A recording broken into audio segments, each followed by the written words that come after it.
A stray dog walked into my life and changed everything. Hey Reddit, I don't usually post stuff like this. I'm more of a lurker, scrolling late at night, double tapping cute dog pictures, and sighing at other people's perfect lives. But today, well, today I just need to get this out because honestly, I'm still processing it myself. And maybe, just maybe, this little story will make someone else's day. So, a little context about me. I'm Emma Parker, 27, living in Portland, Oregon. I work as a graphic designer at a small, slightly chaotic creative agency. My apartment is tiny, one bedroom with peeling paint on one corner of the ceiling that I swear is slowly creeping downward like some slow motion horror scene. My life is, well, monotonous. Wake up, caffeinate, stare at Photoshop layers until my eyes bleed, go home, eat cold noodles in front of the TV, scroll through Instagram, sleep, rinse, repeat. No pets, no roommates, no drama, just me, my deadlines, and an alarming number of empty coffee cups. Anyway, it was one of those particularly gray, rainy Portland evenings. You know, the kind where the sky seems like it's perpetually sulking and puddles form little mirrors reflecting all the ugly fluorescent lights of the street lamps. That kind of evening. I had stayed late at the office because, of course, my urgent project was suddenly urgent at 5:45 p.m. instead of 2 p.m. like it was supposed to be. By the time I packed up my laptop and trudged out, the drizzle had turned into a proper rain, soaking my trench coat and making my umbrella, which was basically held together by duct tape at this point, wobble like it might give up on life any second. I walked through the park near my apartment, the one with the two tall trees and the benches that no one ever sits on anymore. Honestly, I usually avoid this route at night, but my usual shortcut was blocked by construction, and there was that stubborn human trait of not admitting you were wrong, even if it meant you're drenched and miserable. That's when I saw him. At first, I didn't really register it. I just noticed a little shape huddled under one of the wet benches, fur plastered to its tiny frame, shaking violently like it was vibrating from the cold. I paused mid-step, squinting through the rain. And then I realized it wasn't a pile of trash or a weird puddle pattern. It was a dog. A small, scruffy, filthy dog, with the saddest little brown eyes I'd ever seen in my life. He looked like someone had taken a stuffed animal, rolled it around in mud for a week, and then left it out to die of the cold. I froze. My first thought was a very practical one. Okay, Emma, this is your life now. You have responsibilities. Apartment rules don't allow pets. You cannot take this dog home. But my second thought, the one that actually mattered, was, oh my God, you poor thing. The dog's eyes met mine, and I swear he tilted his head just slightly, like he was asking for permission to trust me. And in that moment, I felt something strange, something that went way past guilt or empathy. It was like this tiny, trembling creature had crawled straight into some neglected corner of my heart and set up camp. I know it sounds dramatic, but I swear, Reddit, it felt like magic, or at least like one of those Hallmark card moments you roll your eyes at until it happens to you. I crouched down, careful not to spook him. Hey buddy, it's okay, I whispered. My voice sounded pathetic even to me, like I was negotiating with some tiny hostage taker. The dog sniffed the air cautiously, then took a tentative step forward, paws squelching in the mud. He was filthy, wet, and probably covered in every disease known to man, but I didn't care. He was perfect. I reached into my bag, which was now slightly soggy thanks to the rain, and pulled out half a granola bar I'd meant to eat for dinner. I crumbled it between my fingers and held it out. The dog's ears perked up, and he inched closer, sniffing, then gobbled the crumbs down like it was the best meal he'd ever had. I laughed, wet rain dripping down my face, and it was the first genuine laugh I'd had all week. I guess, I don't know, you can come with me for a bit, I said, mostly to myself. Apartment rules and career responsibilities be damned. I grabbed my thin scarf and gently wrapped it around him. He shivered less, leaning into the warmth, trusting me without question. Getting him home was a whole other adventure.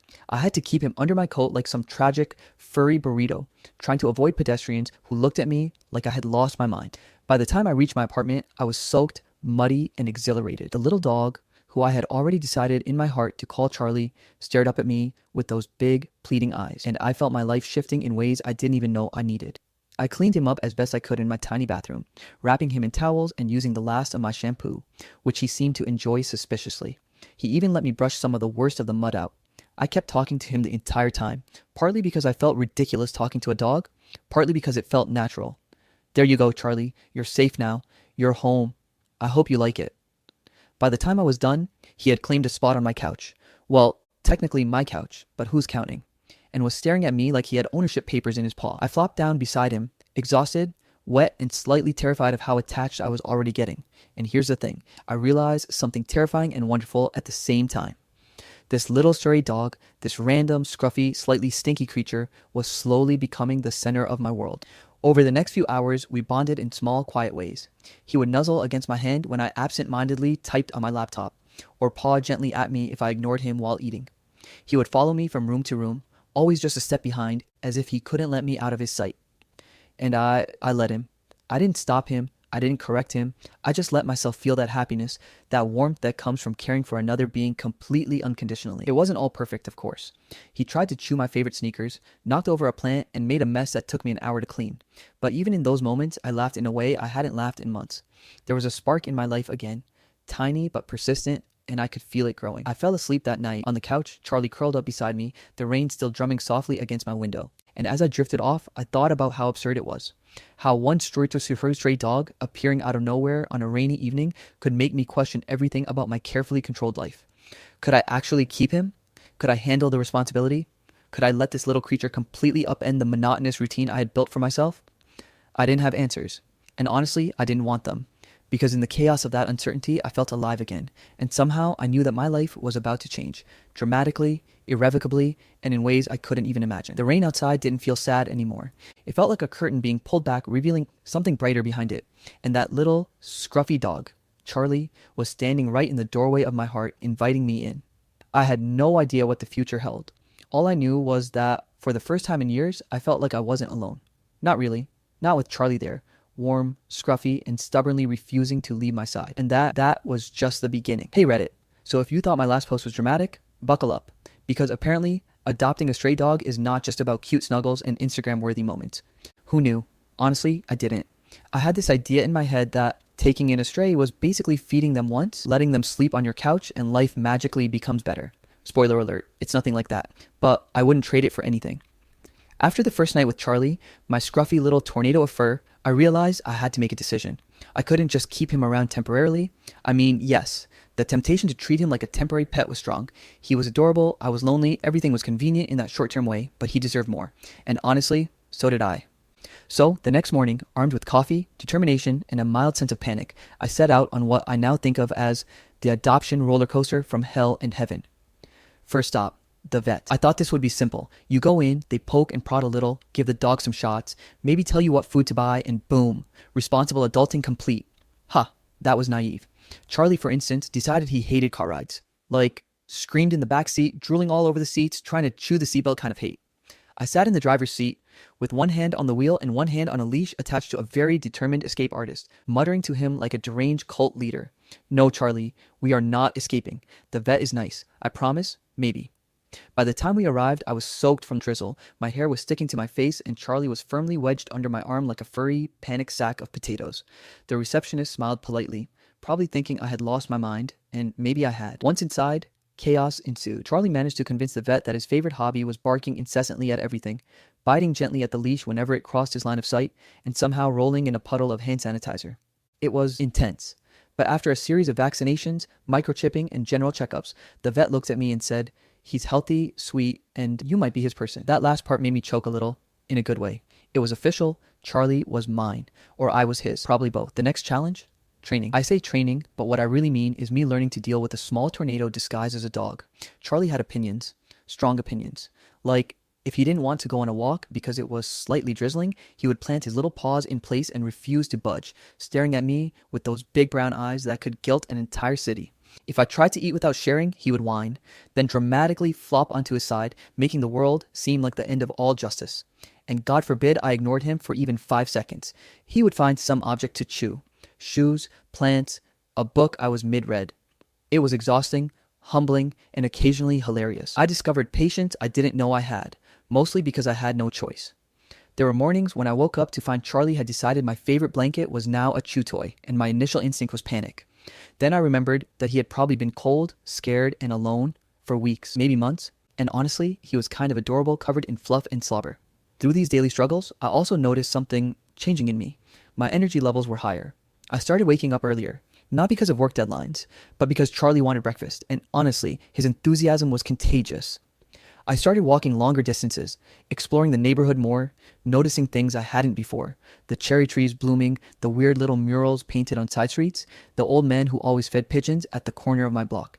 It felt like I was noticing life again, instead of sleepwalking through it. Speaking of the neighborhood, Charlie became a little bridge to the community. People started commenting as we walked past. Oh, he's adorable. What's his name? Where did you find him? Kids would run up and try to pet him, and sometimes he would let them. Sometimes he wouldn't, but always with that dramatic flair that made him seem like a tiny, furry aristocrat judging everyone. And I started talking to people again, making small talk, laughing. It was surreal. I had always been kind of introverted. Not shy, but cautious. Moving to Portland for my job had been an adventure, yes, but also lonely. I didn't know many people. My old friends were scattered across the country. My family, well, we talk occasionally, but there's always been this emotional distance. But walking Charlie, answering questions about him, watching him charm strangers, it reminded me that life didn't have to be just work and apartments. I could be part of something bigger, even in small ways. Flashbacks hit me sometimes. I remember sitting alone in my tiny apartment back in New York, eating takeout from Chinese restaurants, watching people on the street laughing with their dogs, wishing I had something like that. I remember passing by shelters, seeing the desperate, pleading eyes of animals and thinking I wasn't ready, that I had a life too busy, too constrained, too controlled. And now, here I was, months later, feeling like I had been handed exactly what I wanted without even asking. Charlie was teaching me, without words, what it meant to let go of control and just be present. Of course, there were mishaps. I won't sugarcoat it. Charlie once got into a bag of flour and looked like a tiny, ghostly snow monster for a whole morning. Another time, he stole a slice of pizza off my counter while I was on a Zoom call and then ran like a maniac, making my cat look like a confused spectator to some furry heist. And yes, my neighbors occasionally glared when I had to corral him mid-chaos. But in all those moments, I laughed. I laughed more than I had in years. And slowly, my apartment stopped feeling like a lonely cage and started feeling like a home. Another thing I noticed, my moods were changing. I wasn't just happier, I was calmer, more resilient. Stressful days at work didn't hit me as hard because I knew Charlie would be waiting at home, tail wagging, ready to distract me with whatever antics he had cooked up that day. He had this remarkable ability to make even the worst days seem tolerable. And I started thinking about the concept of unconditional love. Not the romantic kind, not the idealized friendship kind, but the pure, simple, life-affirming love that exists between a creature and someone who cares for them. It's funny how much you can learn from someone so small and scrappy. Charlie taught me patience, empathy, and courage in ways I didn't expect. Like the time I tried to teach him sit, and he decided the proper response was lie down dramatically until she gives up and pets me. Or when I coaxed him through a stormy night, reassuring him, and realized I was also reassuring myself. And yet, amidst all this growth, there were moments of sheer terror. Like the first time he bolted into traffic chasing a squirrel, or the day he got into some leftover takeout, and then spent the night vomiting in a perfect, chaotic mess that I had to clean while sobbing and laughing at the same time. Those moments tested me, made me question whether I could handle it all. But every time, Charlie would nuzzle me afterward, tail wagging, as if to say, we survived, together. And I would look at him and think, yes, we did. By the end of the chapter of my life that I'm recounting here, I realized something profound. Charlie wasn't just a dog. He was a teacher, a companion, a bridge to life outside my apartment walls. He was showing me the beauty in unpredictability, the joy in small moments, and the courage it takes to care for someone besides yourself. And as I sat there one evening, watching him chase a leaf blown by the wind, his little legs moving furiously, ears flopping, I understood something that had eluded me for years. Life is messy. Life is unpredictable. Life is sometimes overwhelming, but life is also magical if you let it in. And that's exactly what I was doing, letting it in, one sloppy, paw-filled moment at a time. By now, you probably know about Charlie, my scruffy little tornado of a dog who somehow wandered into my life and refused to leave. And by this point, I realized something that scared me more than any Monday deadline or budget meeting ever had. He was changing me, like fundamentally changing the way I lived, breathed, and socialized. See, before Charlie, I had this very neat, controlled life. My routines were predictable. My interactions were minimal. My social circle was basically me, my work, and my imaginary friends who, yes, were much better listeners than most humans. I liked it that way. Predictable, safe, quiet. Until Charlie, of course. The first step toward breaking out of my shell, as dramatic as that sounds, came with a simple idea, joining a dog walking group. I don't know what made me say yes. Maybe it was desperation for human interaction that didn't involve awkward small talk at the grocery store. Maybe it was Charlie's pleading eyes when I showed him the leash. Either way, I found myself one sunny Saturday morning standing in a park with a dozen other dogs and their humans, feeling like I had accidentally wandered onto the set of a sitcom. Charlie, of course, acted as though this was the greatest day of his life. He bounded around sniffing everything, meeting every dog like he was introducing himself to royalty, and somehow made every single one of us laugh, me included. And here's the thing, I was laughing too. Not the polite, nervous laugh I usually give when I'm trying to be socially acceptable. The deep belly laugh that shakes your whole body and leaves your cheeks hurting. Through that group, I met people. Real people. Not just acquaintances from work or the occasional neighbor nod. People who shared stories about their dogs, offered advice, and sometimes just sat with me on a park bench while our dogs ran rampant. There was Marcy, whose golden retriever had a tendency to steal socks like a tiny, furry bandit. Marcy was warm and friendly, and she made me feel normal, really normal. Then came volunteering at a local shelter. I thought it would be a good idea. I mean, Charlie inspired me to be a better person, right? So why not give back? Walking into that shelter for the first time was overwhelming. Dog barking, cats hissing, volunteers rushing around. It was chaos, but it was beautiful chaos. I started helping with basic tasks, feeding, cleaning, even socializing the shyer dogs. Charlie came along too, of course, and became the unofficial morale officer. His little antics, rolling over for belly rubs, nudging timid dogs to come out, gently playing, melted hearts left and right. Through these activities, I began reconnecting with myself. I had forgotten what it felt like to just be, to do things not for work, not for validation, but because they felt right. Charlie was showing me that, and he did it subtly, never in a preachy, self-help book kind of way, but with tail wags and slobbery kisses. Now, I have to tell you about the day Charlie saved me. Yes, Reddit saved me. I'll never forget it. It was one evening around dusk. I was walking home after volunteering, Charlie happily trotting ahead, leash loose in my hand. The streets were quiet, sprinkled with the soft glow of streetlights. I was distracted, thinking about a client presentation, mentally rehearsing what I needed to say, and I didn't notice a car pulling out of a driveway until it was almost too late. Charlie must have sensed it before I did.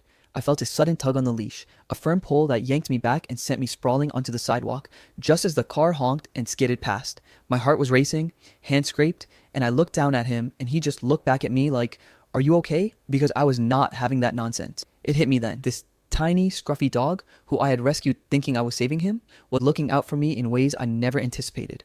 My chest tightened, and I hugged him, rain and dirt and all, whispering apologies and praises all at once. And in that moment, I realized something crucial. He wasn't just a pet. He was a protector, a companion, a teacher. After that incident, I started noticing changes in myself that I couldn't ignore. I reached out to old friends, something I hadn't done in months. I joined a painting class on a whim, something I had been too self-conscious to try before. I met someone. His name's Evan. He's a coworker of a coworker, met at one of those silly dog events where humans awkwardly socialize while their pets steal the spotlight.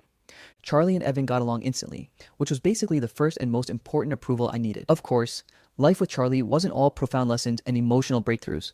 There were plenty of funny, wholesome disasters, like the time he stole a pair of socks from my laundry basket and paraded them down the street like a trophy, or when he chased a squirrel into a neighbor's yard and came back with twigs, leaves, and a very disgruntled raccoon look in his eyes.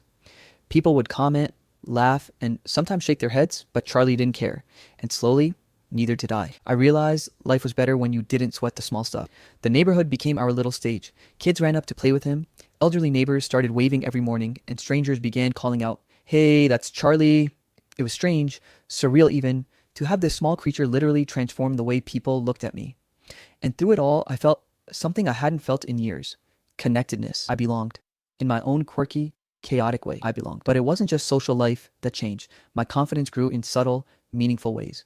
At work, I found myself speaking up more, pitching ideas I would have shelved before. I volunteered for projects I would have avoided. I stopped apologizing for existing too loudly in the world. Charlie had taught me, without words, that I had space to exist, to thrive, to make mistakes, and to be loved for it. I also found myself reflecting on the randomness of it all.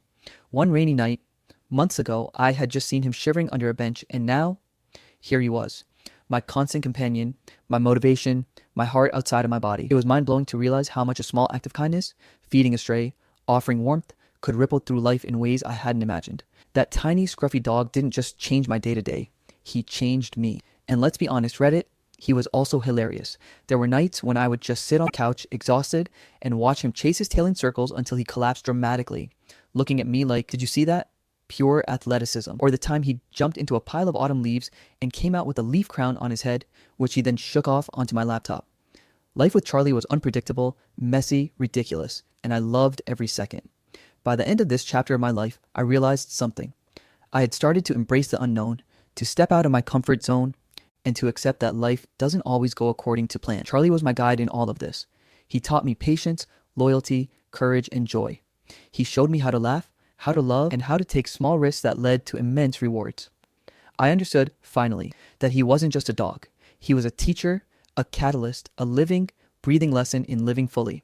And as I watched him nap on the windowsill one rainy afternoon, tail twitching slightly in his dreams, I knew my life would never be the same. Not because I wanted it to be, but because life and Charlie had a way of sneaking in, shaking everything up, and leaving you better than you were before. And honestly, I couldn't wait to see what came next. By now, you know about Charlie, the scruffy little tornado who somehow wandered into my life and refused to leave. And honestly, he didn't just stick around, he transformed everything. I mean, I'm talking life-level transformation here, not just cute dog photos or slightly less boring evenings. I'm talking full-on, everything is different, heart is full kind of transformation. By this point, I had fully embraced a new rhythm of life. My days were balanced in ways I didn't even know I needed. Work was still work. Yes, but no longer the all-consuming black hole it had once been. I scheduled breaks to take Charlie on walks, stopped skipping meals, and even started cooking. Well, mostly meals that didn't involve microwaving noodles. I volunteered regularly at shelters, joined hiking groups, and had a social life that actually existed outside my apartment. And the best part, I was happy. Truly happy. Charlie was my partner in all of it. He had a talent for making even mundane activities feel like adventures. Grocery shopping became a game. He would sniff out the produce section like it was the greatest buffet in the world, sometimes tugging me toward things I didn't even know I wanted. Mornings were filled with walks through neighborhoods I hadn't noticed existed, exploring hidden alleys, parks, and gardens. Portland started to feel like home, not just a city I happened to live in. The road trips were something else entirely. One weekend, on a whim, I decided we needed to escape the city. So Charlie and I packed a small bag, mostly treats and his favorite blanket, because priorities, and hit the road. We drove along the Oregon coast, windows down, wind whipping our hair, well, my hair, Charlie's fur mostly blowing in wild directions. He barked at seagulls, chased the occasional crab, and somehow managed to convince me to stop for every single photo opportunity. Honestly, he was a better travel planner than I was. One of my favorite hikes was up in the Columbia River Gorge. I remember it vividly. The mist clinging to the trees, the sound of waterfalls echoing through the canyon, and Charlie bounding ahead like he was on a mission to conquer every stick and stone. At one point, he plunged into a shallow pool, splashing water everywhere, and looked up at me with a triumphant grin, tail wagging like he had just discovered the meaning of life. And in that moment, I realized something. I wasn't just watching a dog have fun. I was living fully alongside him, laughing, stumbling, getting wet and muddy, and completely alive in a way I hadn't been in years. The transformation wasn't just physical or social, it was emotional. I started noticing the little things I had ignored for years. The sun filtering through trees, the way a stranger smiled at a dog, the joy of holding someone else's life in your hand and knowing you're making it better. Charlie taught me that life isn't about control or perfection, it's about presence, patience, and embracing the unexpected. And speaking of embracing the unexpected, the emotional peak of all this came during a community event celebrating stray dog adoptions. I hadn't planned on participating publicly. I'm not exactly the center of attention type, but Charlie had other ideas. He strutted onto the stage, tail wagging, eyes bright, and immediately stole the spotlight. People laughed, clapped, and took pictures. And when it was my turn to share our story, I felt something shift inside me. I told them about the rainy evening when I found him shivering under a bench. I told them about our messy first days together, the vet visits, the stolen socks, the flower incident that had me laughing and crying at the same time. I told them about the walks, the hikes, the road trips, and the countless small moments that had filled my life with light. And I told them how a small act of kindness, a granola bar, a scarf, a little patience, had not only saved him but transformed me. People listened, really listened. Some nodded, some wiped tears, some laughed at the anecdotes, and I realized something incredible. Our story mattered. Not because it was perfect or because I had done anything extraordinary, but because it was real, honest, full of mistakes, messes, love, and growth. After the event, strangers came up to pet Charlie, thank me, or share their own stories. One woman told me she had been thinking about adopting a stray but felt nervous about the responsibility. Another man shared that his dog had helped him through depression.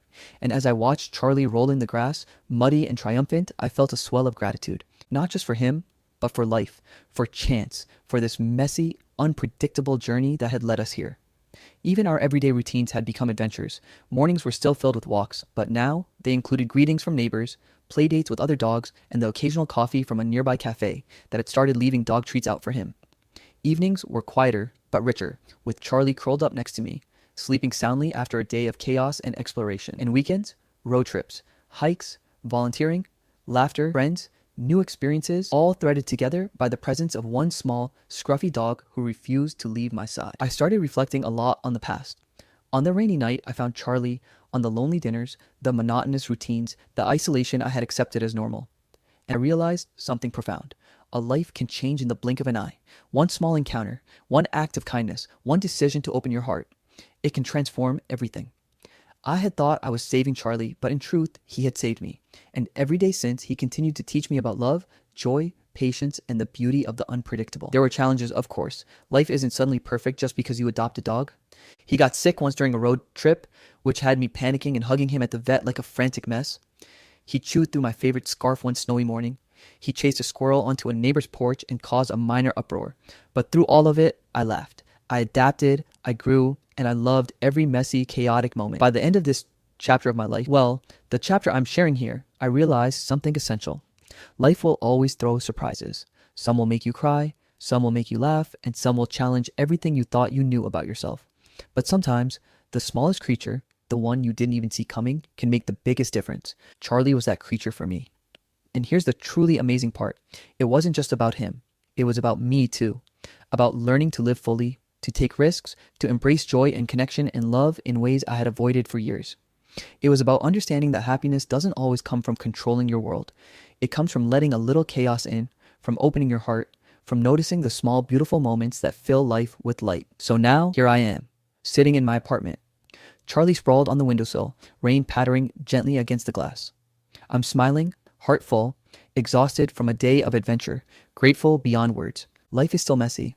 Life is still unpredictable, but life is also wondrous, vibrant, and infinitely better than I could have imagined, all because a stray dog walked into my life on a rainy evening, shivering under a bench, and decided to stay. And honestly, I wouldn't have it any other way. All right, that's it for today.